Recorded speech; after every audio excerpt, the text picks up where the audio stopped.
You're listening to Straight from the Drafts. I'm your host Nao, social media strategist, business cheerleader and chronic oversharer. In this weekly voice note from me, you can expect actionable insights and behind the scenes stories, my best tips and all the encouragement, all with the goal of helping you plan your content with confidence so that you can turn your goals into reality with the support from your social media. So grab a drink, pop in your headphones and let's get into this week's episode.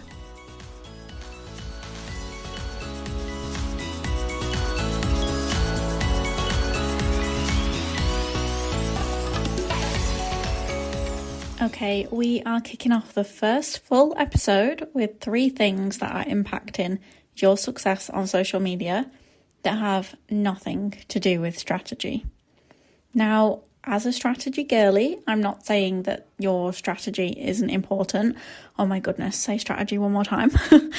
I obviously have a lot to say on that subject, but I do think the word strategy can immediately feel overwhelming sometimes, and that's not the vibe for episode 1. So instead, I want to think about other things that might be impacting your success on social media, focusing kind of on Instagram, but I do think that these are relevant across all platforms. So let's start off simple. The first thing that's going to impact your success on social media is the quality of your content. And what I mean by this isn't actually how valuable or how interesting your content is. I mean the literal quality of your content. So if the videos that you're using for your reels are blurry, or every time that you talk to camera, the audio is muffled and it sounds like you're underwater or walking through a hurricane, nobody is watching that. Your content doesn't need to look like it had a Hollywood budget. I'm not saying drop thousands on a video editor, fancy camera equipment, but what I am saying is please wipe your camera lens before you film. And if you do want to chat on stories or film like a talking head, as they call them, like a chatty reel, then maybe walking outside on a windy day isn't the best time to film that. Of course, there is the quality in terms of how interesting and valuable the content is. That absolutely does play a role, but I think defining quality in that way can be a little bit trickier and a bit more complex. And I think that's where it kind of blurs the line of talking about strategy, because quality content, in my opinion, is content with purpose. And I think that can be a whole episode in itself, and probably will be. So for today, we're talking kind of quick wins and focusing on the literal visual and audio quality of your content. So that's the first thing. And we're going to get a little bit deeper with each one. So second thing, just being social. And I really don't think that engaging and replying to comments and DMs is a strategy. Engagement hacks, no. It's social media, so be social. I'm going to back myself here and say that this one still doesn't count as strategy chat, so hopefully you agree. But honestly, building relationships has such an impact on your success online. Building a more personal strand of your brand, that rhymes, is never going to be a bad way to go. But for those of you who are like, nope, no, I don't want to be the face of my brand, you can still put the social into social media and lean into the human element without making it all about you. For example, replying to comments. If you never replied to a single one of your comments, then you're not really encouraging people to comment a second time.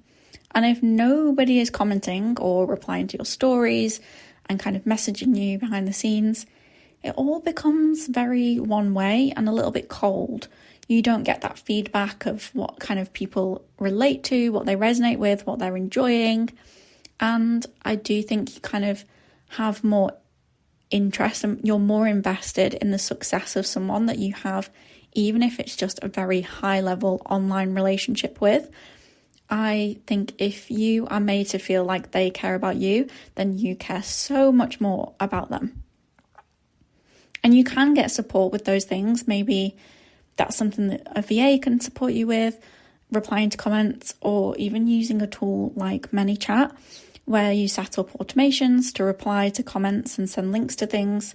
So if you've ever seen someone say, comment this word and I'll send you this, that's probably being powered by ManyChat.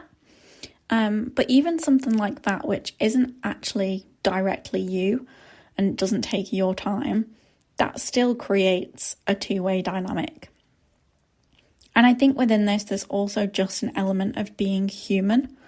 So whether that's posting more kind of vulnerable shares or taking people behind the scenes, or even just being a little bit silly, social media teams like Ryanair, Duolingo, they definitely will have like whole teams behind them. They are very corporate accounts, as much as it doesn't come across that way, because it still feels human. They tap into human emotion and reply like people with personalities. So I think even though sometimes they can maybe go a bit too far and just kind of look a bit unhinged, I do think we can still learn from that and kind of understand that being a business online doesn't mean that you can't have personality, whether that's your personality or your brand has its own sort of separate personality.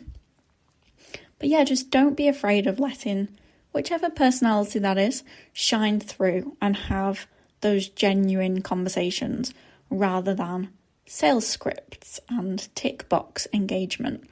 You know, this 10 minutes a day, you don't have to do that tick box exercise to build up connections. You're probably doing it more than you think already, but it's just kind of something to be aware of. Are you replying to your comments? And don't see that as a chore. Kind of understand that social media is social and it's got to be two-way. You can't expect miracles if there isn't some give on your side as well.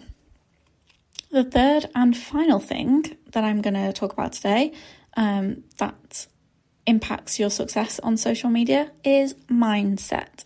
Your mindset is probably the biggest factor in your success, and I'd maybe go as far as to say it's even more important than strategy. I think I would specifically call out confidence within this section. So not necessarily the confidence to jump on camera and chat on reels.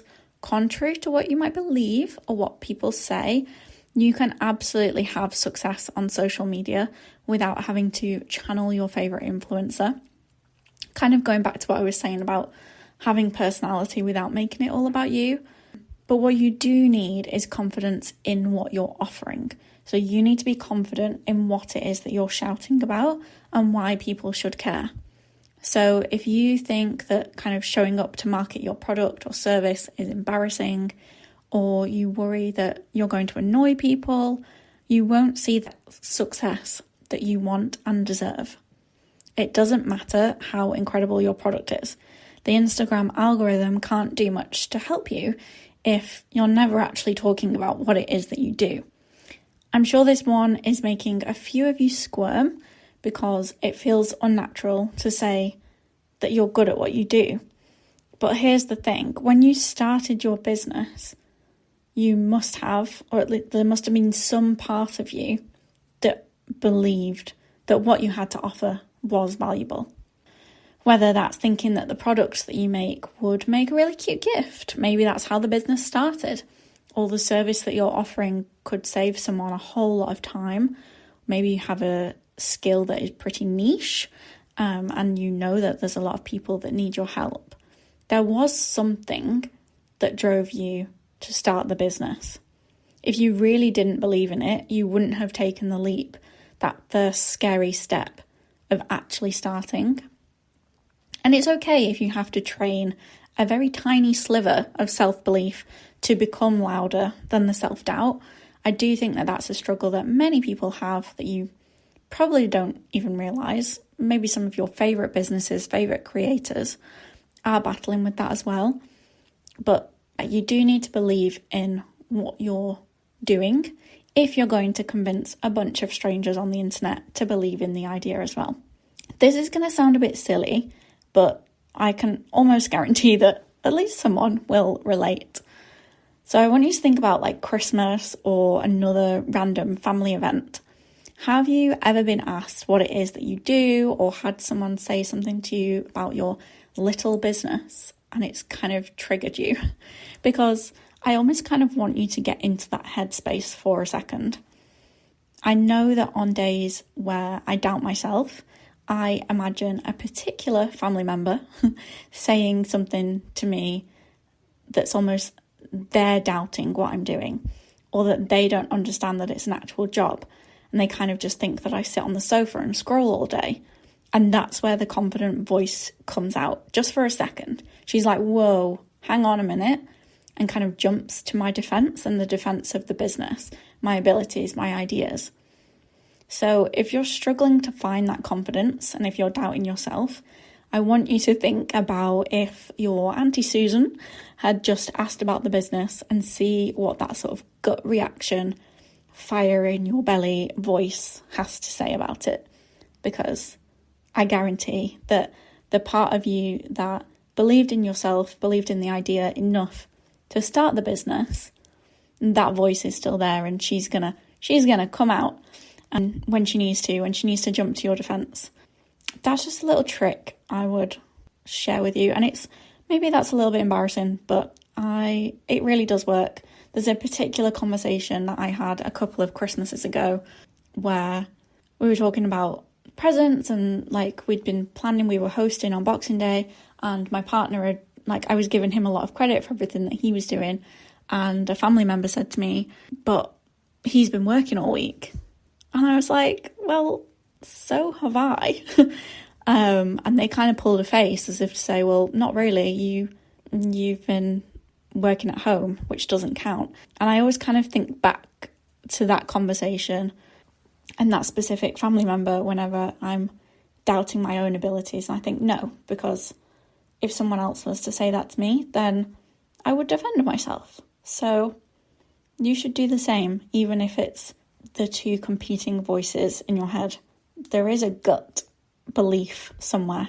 You just have to maybe dig a little bit deeper. She's often a lot quieter than the voice of self-doubt.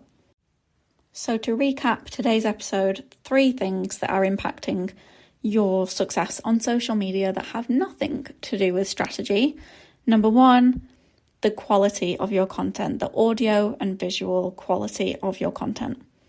The second thing, being social, not forgetting that social media should be a bit of a two-way conversation, and not being afraid to let your personality or your brand's personality shine through. It's a really good way of being remembered and standing out, is just by being you. Third and final thing, mindset, specifically confidence and believing that what you have to say is valuable and what you have to share is valuable, and people want to hear it, because I promise you, they absolutely do. And that is the end of the first episode of Straight From the Drafts. So if you've made it this far, thank you so much for listening all the way through. It would really mean the world to me if you could rate and subscribe to the podcast. I know that feels a bit cliche to say, but it really would mean the world. And hopefully I will be back in your ears next week if you choose to join me. Next week I will be coming at you with a DM dilemma, which I will bring onto the episodes probably every couple of weeks. But every week I would like to finish off the episode with a cheesy quote, because to be honest, it's kind of part of my personality at this point. And I thought it has to be in the podcast somewhere. So what better way to sign off the podcast? So this week's cheesy quote to leave you with, and interpret this as you will. Hopefully one week will particularly resonate with you. This week's quote to sign off with is, don't let perfect be the enemy of good. Don't let perfect be the enemy of good. And with that, I hope you have a glorious day, glorious rest of your week, or whatever time you're listening, and I'll be back in your ears next week. Bye!